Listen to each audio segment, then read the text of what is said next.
Sveiki, gerbiami klausytojai. Šiandien sveikinuosi su jumis krizių veikimo centro vardu ir kartu su kolege mes pristatysime temą apie pasirūpinimą savimi. Tai esu psichologė Beatričė Nenskaitė, o vėliau pratęs mano kolegė Eglė Ražaitinė. Tai šiandien mes norime priminti apie meilę savo svarbą,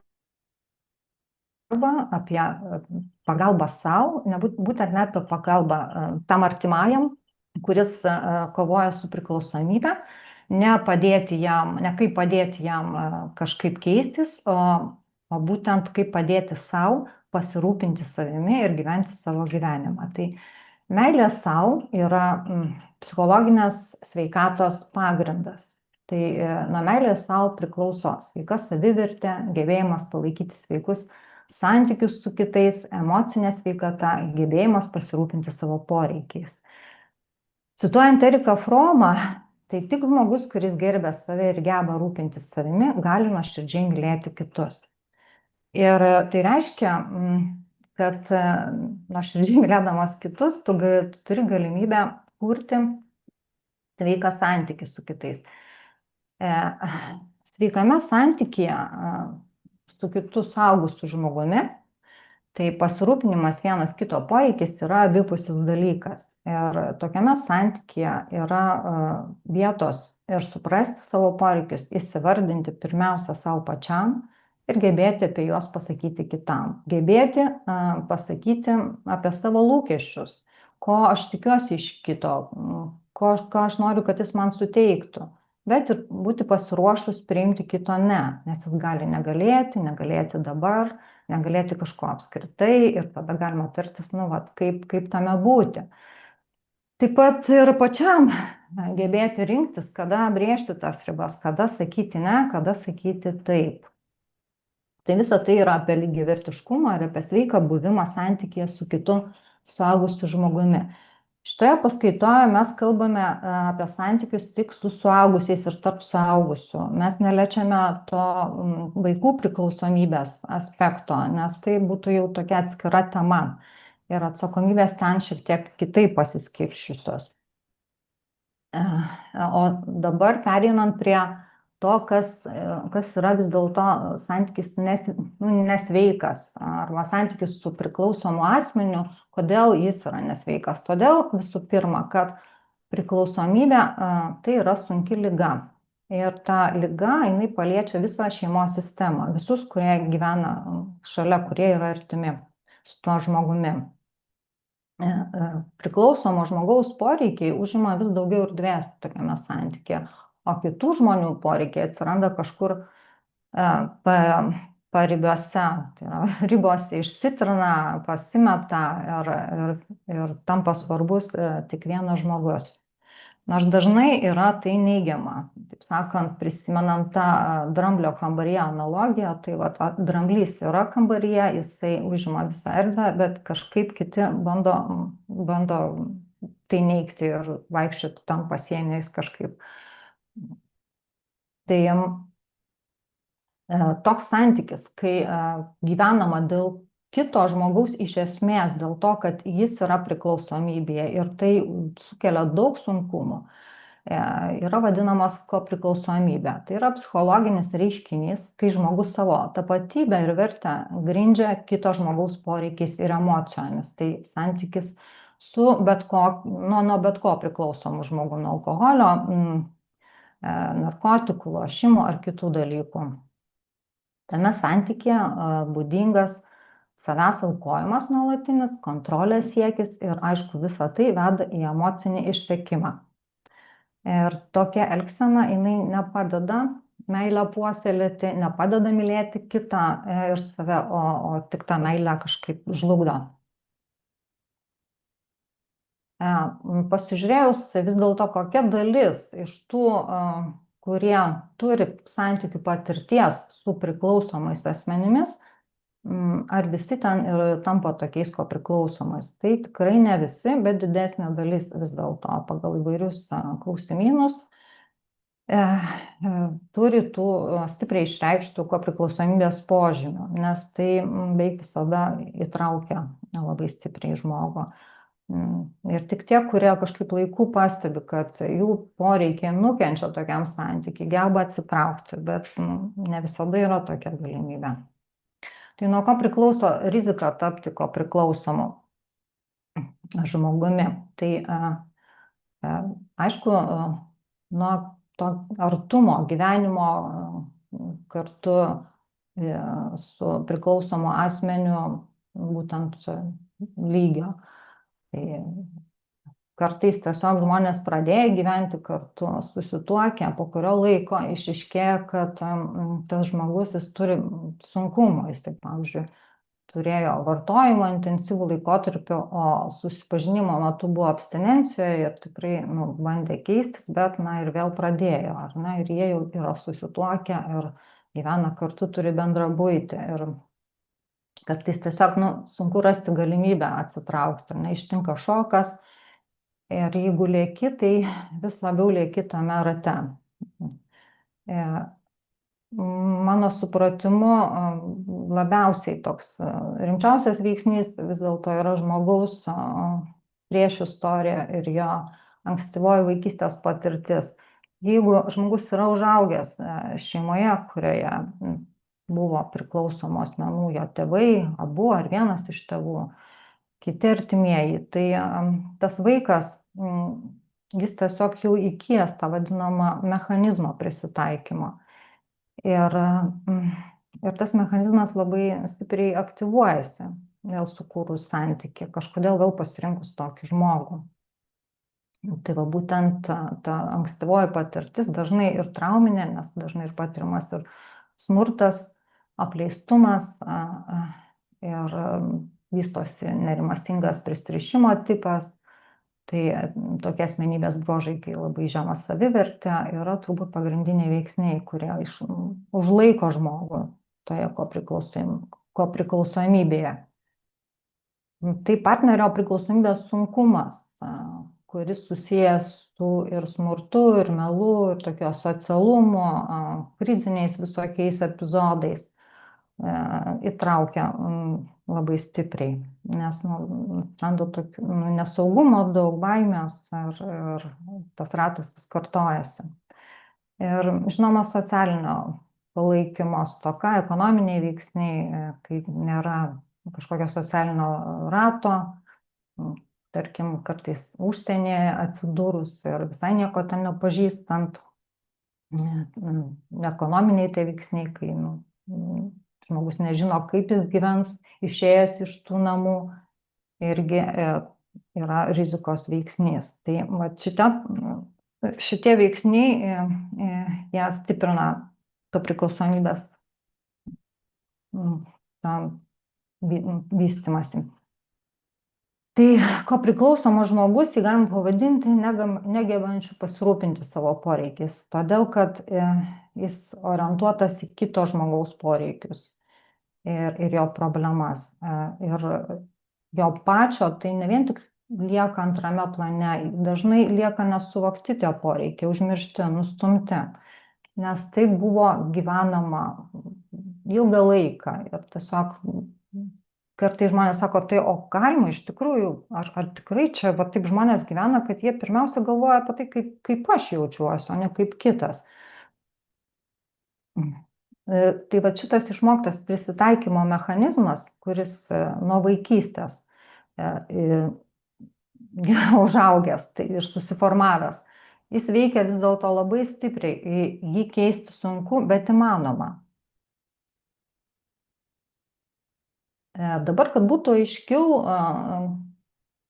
palyginsim sveikai priklausomus žmonės ir kopriklausomus. Ką vadinu sveikai priklausomais žmonėmis? Tai yra žmonės, kurie yra santykyje ir kai esam santykyje, su tuo santykiu mes tapatinamės ir aišku, tai yra apie kažkokią priklausomybę. Bet ta priklausomybė, jinai iš mūsų neatima, o kaip tik suteikia.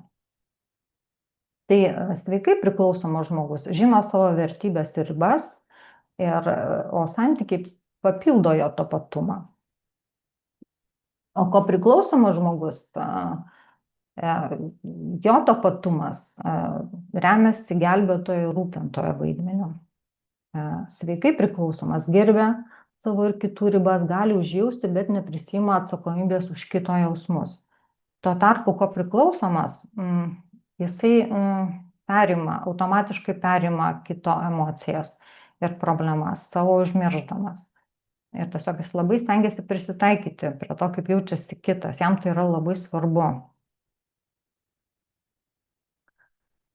Sveikai priklausomas leidžia savo jausti visą emocijų ir jausmų spektrą. Ką tai reiškia? Tai reiškia, kad žmogus nevengia jausti ir išreikšti ir nepatogius neigiamus jausmus, tarkim pyktį, kas yra labai svarbu, nes pyktis kažkaip mums ir padeda brėžti ribas. Tuo tarpu kopriklausomas slopina savo jausmus, kad palaikytų kitą, jis ypatingai bijo išreikšti pyktį, kad nebūtų atstumtas. Sveikai priklausomas santykėje priima sprendimus pagal savo vertybės ir poreikius. Žinoma, jis tariasi su tuo kitu, derasi, bet jisai žino, kokios jo vertybės ir ko jisai tikrai, pavyzdžiui, nedarytų. Nebijo klysti, nes mes tik per klaidas mes galime siekti savo tikslų ir tobulėti gyvenime. O kopriklausomas žmogus nuolatos abejoja savo nuomonę, jam reikia nuolatos pasitikrinti. Klaidos jis labai bijo, nes klaidos darimas dažnai būdavo susijęs su tuo, kad jis buvo sukritikuotas ar pažemintas netgi, ir labai baisu vėl atsidurti tokioje situacijoje. Turbūt nenuostabu, kad baisu. Lygiavertiškas tas dalinimasis, duoti ir gauti. Jeigu aš duodu, tai tikiuosi, kad kažką ir kitas man suteiks. Tai sveikame santykėje galioja šitas lygiavertiškumo principas. Remiamas abipusė pagarba ir priimamas kito savarankiškumas, toleruojamas vienatvės jausmas, jeigu reikia atsiskirti. Taip pat, kad kitam žmogui gali reikėti tiesiog turėti laiko savo ir tai nepriimama kažkaip dramatiškai. Tai, o priklausomas, žinoma, daugiau duoda, nes kuo daugiau duoda, tuo jisai jaučiasi vertingesnis.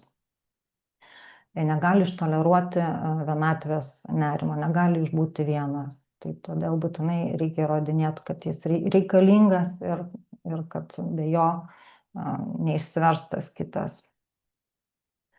Sveikai priklausomas leidžia kitiems prisimti atsakomybę už save, už savo poelgius ir pasitikė kitų procesų. Tai reiškia, kad aš galiu nesutikti, kaip kitas kažką ten sprendžia, kažką veikia, bet aš galiu priimti tai, kad žmonės savai sprendžia dalykus, ne taip kaip aš, ar ne, ir kažkaip to pasitikėti. Tai kopriklausomui čia nelabai yra įmanoma, jisai stengiasi vis dėlto sukontroliuoti tą kitą žmogų, kad jis būtent darytų jo būdu, kaip jam atrodo. Tai ta kontrolė, jinai yra viena iš tokių pagrindinių požymių, kuris susiformuoja tame pristaikymo mechanizme. Nes vaikas, kuris susidurdavo su tėvų priklausomybė, su kažkokiu tokiu neprognozuojamu elgesiu, jis labai stengdamasis, jis galėdavo užkirsti, kažkaip sustabdyti smurtą, kažkokius kitus nemalonius dalykus vykstančius šeimoje.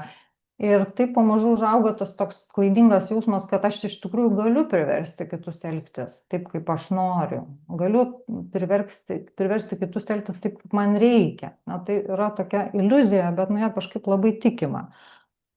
Tai ir tos problemos to priklausomo žmogaus yra sprendžiamos, ten dangstoma, dažnai yra bandoma sukurti, kad šeimoje viskas, palaikyti tokį teigiamą fasadą, kad šeimoje viskas gerai, kad visi čia sveiki ir laimingi.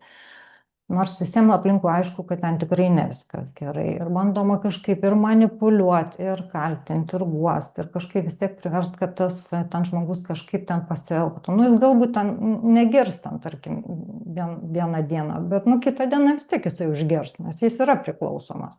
Ir kol jis pats nepriima sprendimo keistis, tai tos manipulacijos jos gali nu, tik labai trumpalaikį efektą duoti. Ir tai beveik visada baigėsi didėjančiu nusivylimu. Tai tas įsitraukimas, jis vis dėlto įsitraukimas į kito žmogaus problemų sprendimą, jis yra neveiksmingas. Ir tai būtų tokia viena iš pagrindinių minčių, kurią norėčiau, kad išgirstų tie, kurie klauso šiandien mūsų paskaitos. Ir kaip teigia ekspertai šitos srities, tie, kurie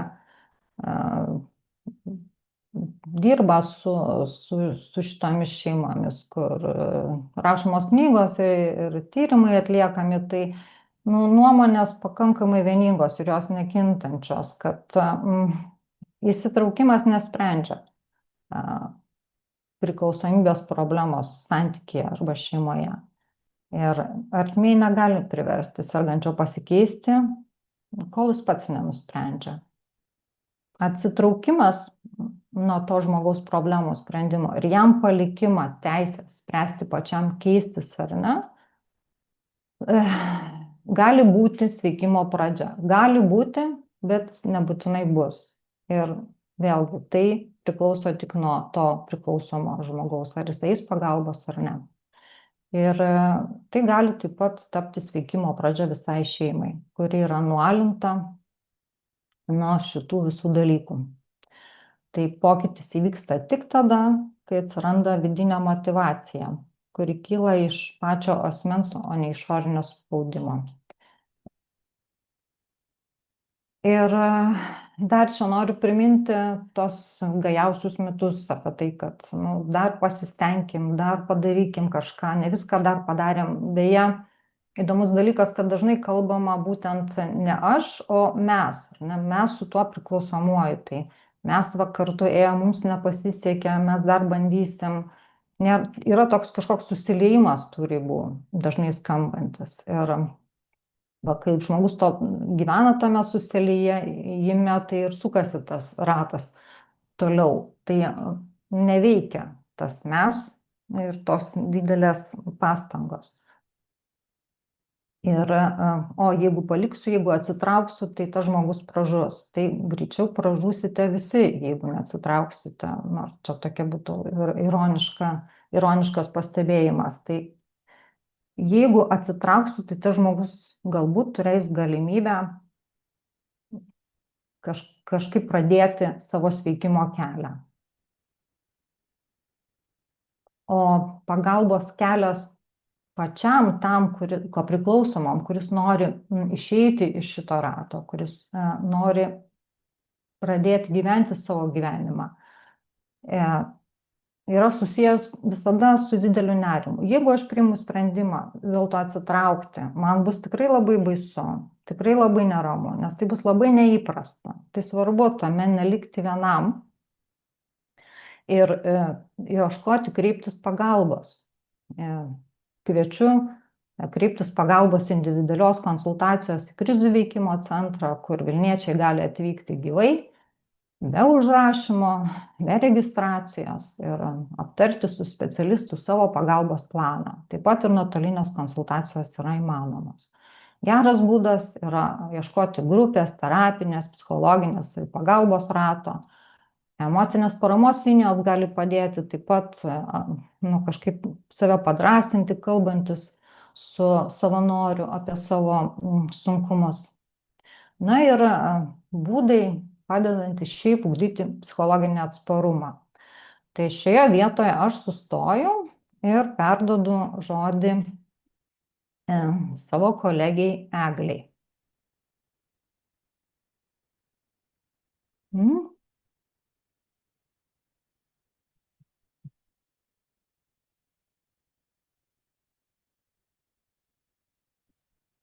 Labas, Beatričė, pasirodo be mikrofono Aha, kalbėjom. aš Tu. galvoju, šitaip yra, kad aš tavęs negirdžiu. Ir tai Mhm. atrodo, žodžiu, sustojame laiku ir perdavimas vyksta laiku, tai linkiu sėkmės. Ačiū tau labai.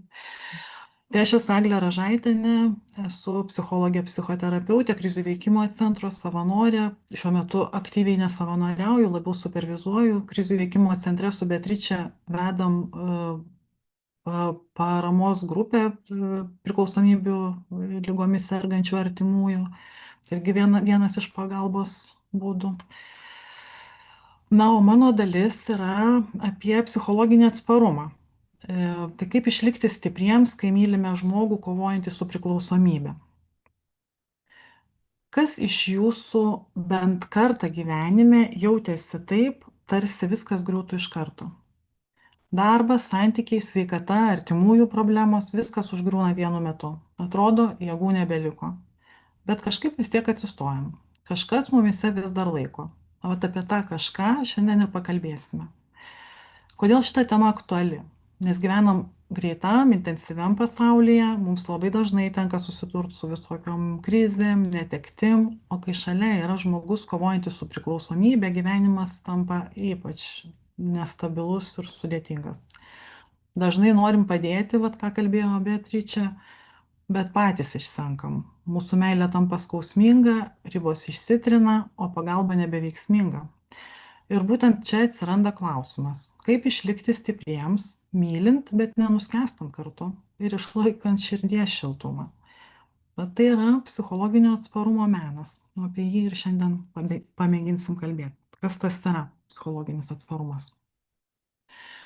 Tai psichologinis atsparumas yra gebėjimas išlaikyti vidinę pusiausvyrą, kai aplinkui viskas griūna. Tai yra lankstumas, ne šaltumas. Kai mylim žmogų, turinti priklausomybę, gyvenimas tampa emociniu bangavimu. Nuo vilties iki nusivylimų, nuo meilės iki pykčio.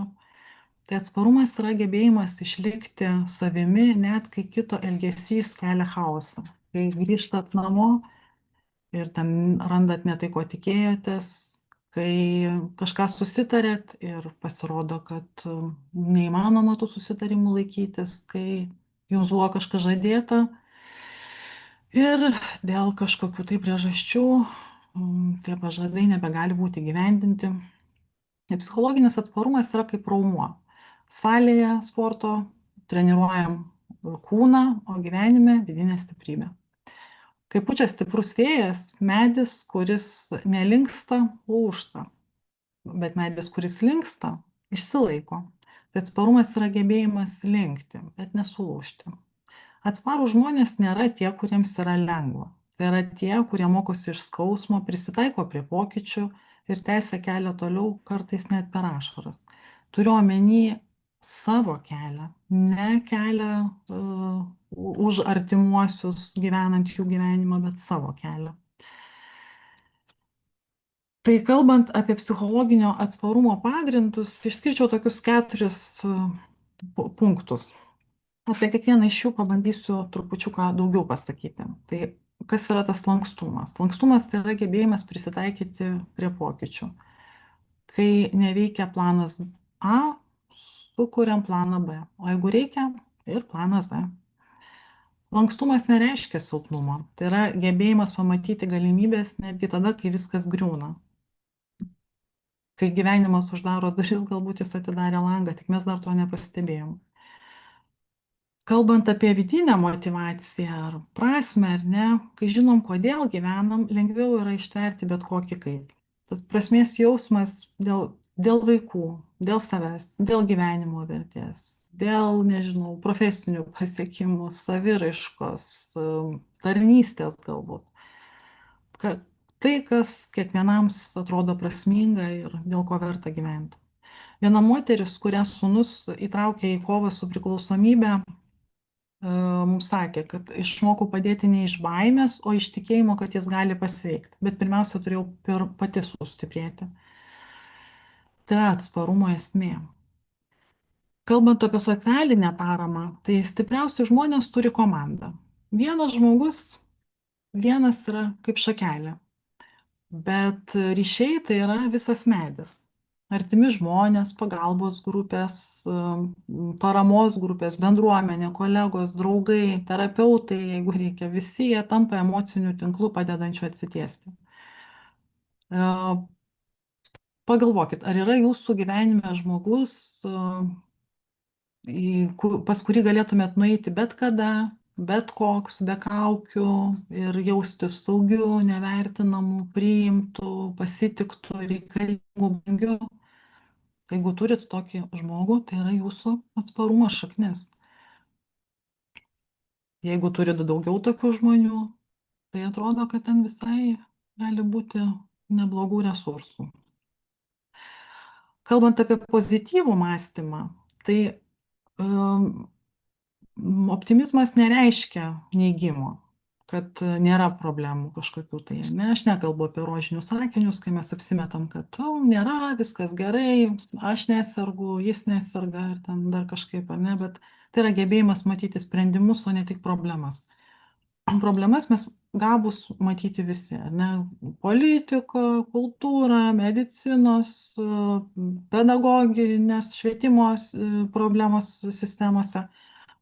Bet pozityvus mąstymas tai yra ieškojimas sprendimų tose visose sunkumuose. Ir pozityvus žmogus tai nėra tas, kuris laimingas visada. Jisai žino, kad liūdesys praeis. Kaip ant Saliamono žiedo buvo užrašyta, viskas praeina, praeis ir tai. Praeis liūdesys, greičiausiai praeis pyktis, praeis kažkokios tai nuoskaudos. Apie tai dar kalbėsim, ką daryti, kad ne tik šiaip savo praeitų, pasitrauktų, bet kad faktiškai įdarbintumėm ir įprasmintumėm tuos dalykus.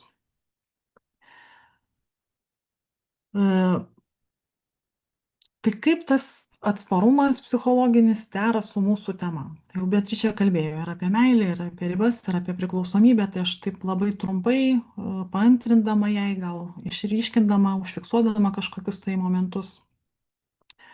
Tai ši dalis yra apie tai, kad meilė be ribų gali virsti skausmingą priklausomybę nuo kito žmogaus elgesio. Meilė dažnai iš pradžių atrodo kaip priešnuodis priklausomybei. Iš pradžių taip atrodo, kol neapsigyvena tas dramblys ir nenutunka, kur Beatričė kalbėjo tam kambaryje, ar ne? Tai tikra meilė ne visada reiškia padarysiu viską už tave. Kartais meilė reiškia tikiu, kad tu gali padaryti pats. Meilė be ribų praranda formą, o meilė su ribom, pagarbiom ribom, jinai padeda išlaikyti orumą ir savigarbą. Ir pagarbą kitam be abejo. Sveikos ribos turi 3 savybės. Jos yra aiškios, tu žinai, ką leidi ir ko ne. Jos yra nuoseklios, laikaisi jų netgi tada, kai emocijos verda, atrodo, sprogsi, bet nuosekliai laikaisi savo ribų. Jos yra užjaučiančios, bet jos nebaudžia. Jos nebaudžia, jos saugo. Sveikos ribos sako, aš tave myliu, bet negaliu prisiimti atsakomybės už tavo sprendimus. Arba aš tave palaikysiu, kai įsigydytis, bet nefinansuosiu tavo priklausomybės. Aš tave išklausysiu, bet nesileisiu būti įžeidinėjamu. Aš kalbėsiu su tavim tik tai tada, kai tu blaivus. Aš pasirūpinsiu vaikais, bet negaliu spręsti tavo problemų už tave. Tai nėra šaltumas, tai yra meilė su stuburu. Jis sako, aš matau tavo kančią, bet mano kančia nėra tavo vaistas. Priklausomybė, kaip minėjo jau Beatričė, paliečia ne tik vieną žmogų, ji užkrečia visą sistemą. Artimieji tampa emocinės priklausomybės įkaitais.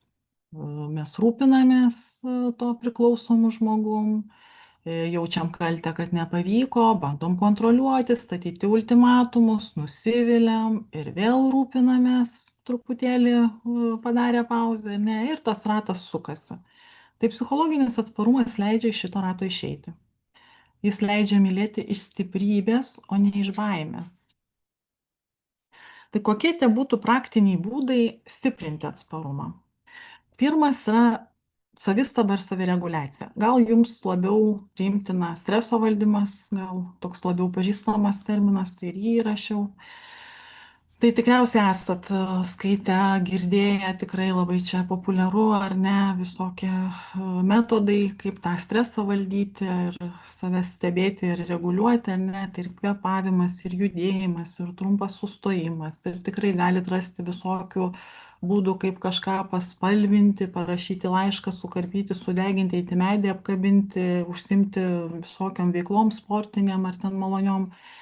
Ir visa tai yra puiku, kol tai yra trumpalaikėj perspektyvoj.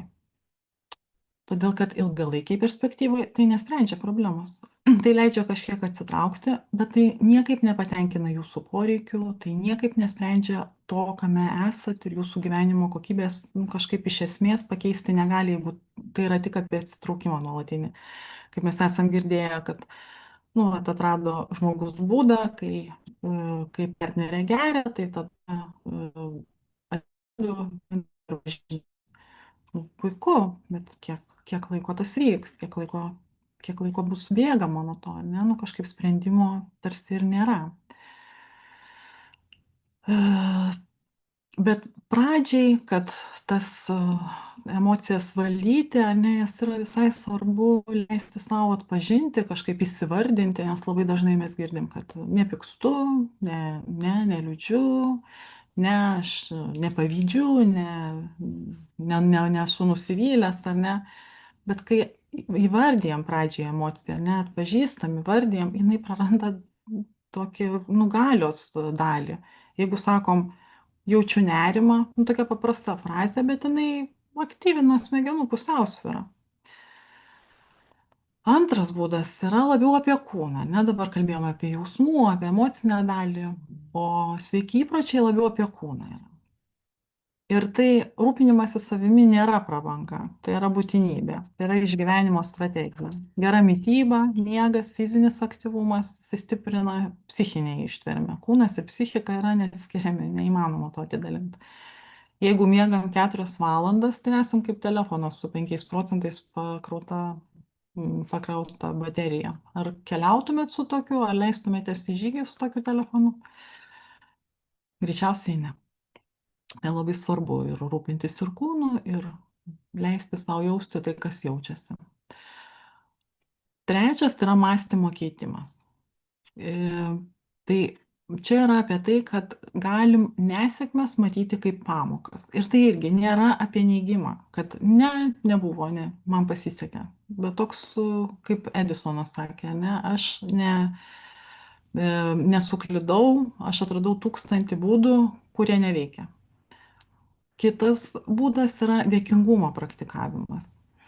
Ir kodėl jisai gali būti svarbu, nes jisai keičia fokusą nuo trūkumo į pilnatvę. Jeigu mes randam per dieną bent keletą dalykų, už ką galim būti dėkingi, visiškai nesvarbu kam.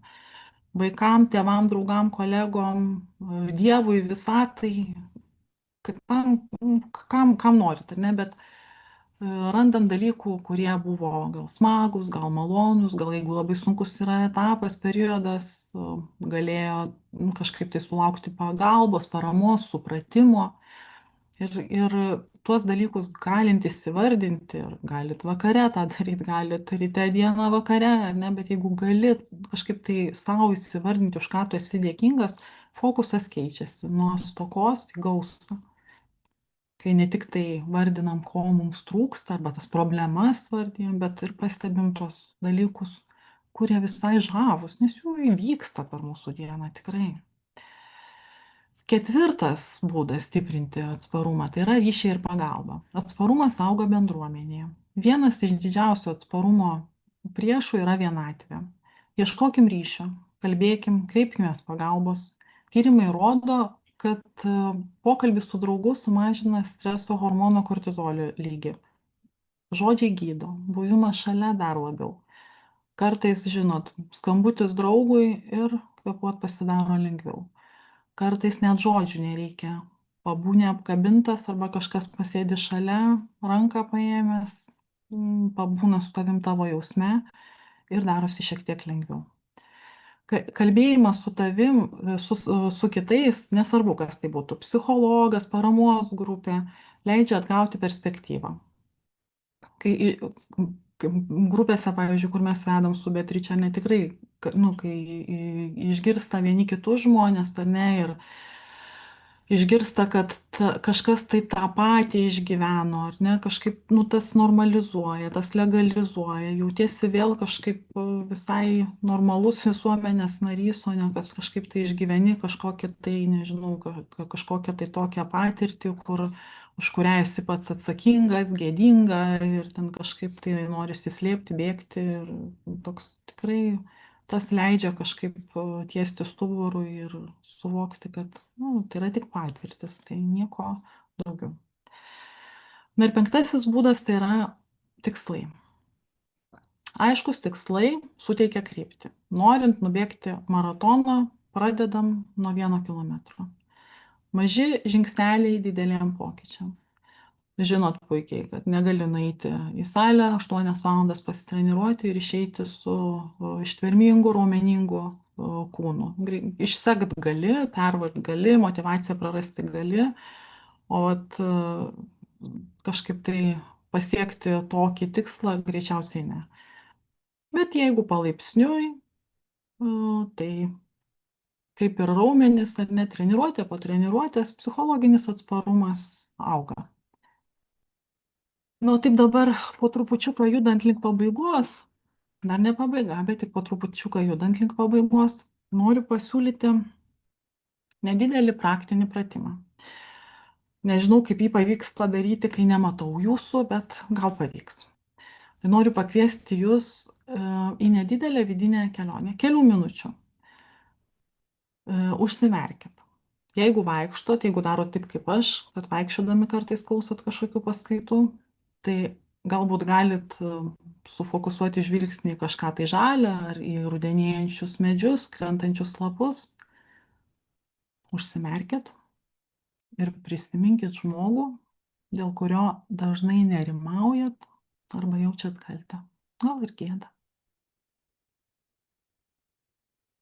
O dabar mintise jam pasakykit. Aš tave myliu, noriu tau geriausio, bet aš leidžiu tau gyventi savo gyvenimą, o aš gyvensiu savai. Tai pirmasis žingsnis į nepriklausomybę. Į laisvę būti šalia, bet ne vietoje kito. Prisiminkit laiką, kai jums buvo sunku, gal net atrodė, kad nepavyks. Ir pagalvokit apie tai, kas jums padėjo atsitiesti, kas suteikė jėgų. Tai čia yra jūsų psichologinio atsparumo šaknis. Jūs jau jas turit. Klausimas tik, ar kasdien stiprinat. Nes psichologinis atsparumas nėra įgimtas. Jis yra lavinamas, tas įgūdis. Maži, nuoseklūs žingsniai, sveiki įpročiai, ryšiai, mąstymas ilgainiui tampa tvirtų pagrindų, jeigu po trupučiuką tą darysim. Jeigu iš visos mano pranešimo dalies atsimintume tik vieną sakinį, tai norėčiau, kad atsimintumėt šį. Miegas plus mąstymas plus žmonės plus tikslai lygų vidinė jėga. Gyvenimo audros tikrai nesibaigs. Bet kažkaip norėčiau, kad būtumėt kaip palmės, kurios linguoja, siūbuoja, bet nelūžta. O pabaigai norėčiau pacituoti iš Melody Beattie Codependent No More. Jinai yra lietuviškai išleista, nepriklausomi vadinasi ta knyga, kad gyvenimas prasideda tą dieną, kai nustojam kontroliuoti kitus ir pradedam rūpintis savim. Tai labai linkiu, kad šiandien padarytumėt bent vieną žingsnį link savo gyvenimo, link rūpinimosi savimi, link to, kas jums yra svarbu ir brangu. Dėkui labai.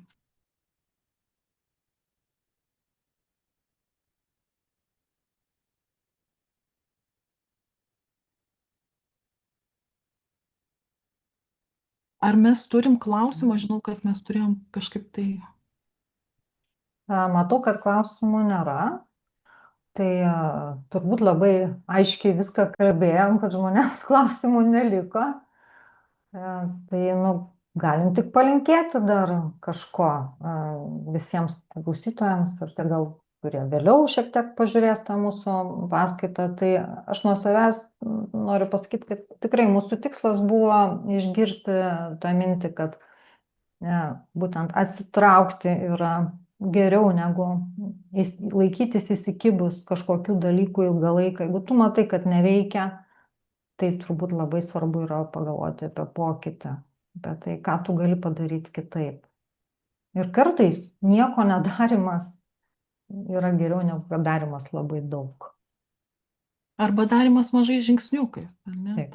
Stiprinant tą psichologinį atsparumą, ne? Ir tokį savo kažkaip judėjimą link savo gyvenimo. Kažkaip norisi palinkėti, kad nebūtų pagrindinis poreikis tenkinti kitų poreikius, arba ta visagalybės idėja, kad galiu išgelbėti kitą, kažkaip ar pakeisti.